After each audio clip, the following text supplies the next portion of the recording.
A credit union in Central Park says they are closing for good, and they're blaming the city's housing crisis. Partner Colorado Credit Union's Quebec Street location is just next door to a hotel that turned into a shelter a few months ago. And now they're telling customers their closing is due to safety and security concerns around that branch.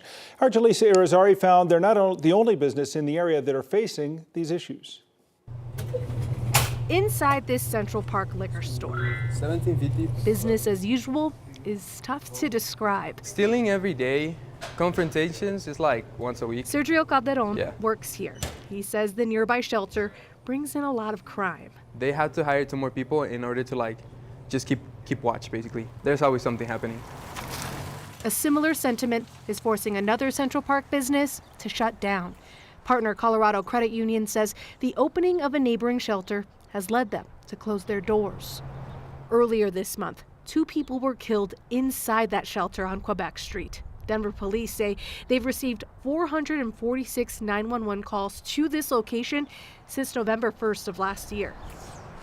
Colorado Partners is right next door to the shelter. While they wouldn't speak on camera, they say they have not kept track of how many times they've called the police or the nature of the calls. But in an email to customers, they say a number of incidents at and around their branch is raising serious safety concerns. Nah, it doesn't really surprise me. Calderon says I can see why. He gets it. Yeah. He just hopes their business as usual changes. There's not one day of work where I'm like, oh yeah, it's just gonna be calm. There's always something happening. We did reach out to the mayor's office for a comment about the credit union closure. They say the city established safety protocols and will work to continue to make improvements. They cited recent changes to that Quebec Street shelter, including additional security cameras, door alarms, and private security on site 24/7.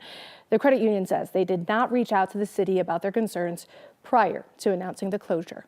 Jaleesa Irizarry, 9 News. Yeah, and Jaleesa, I think it's 400 of those calls, those 911 calls happened this year alone, so you understand the concern. A large amount of calls, right? I mean, I think we did a previous story last week talking about the increase in calls in that fire station nearby. I mean, clearly there are some concerns and hopefully they are addressed. All right, Jaleesa, thank you.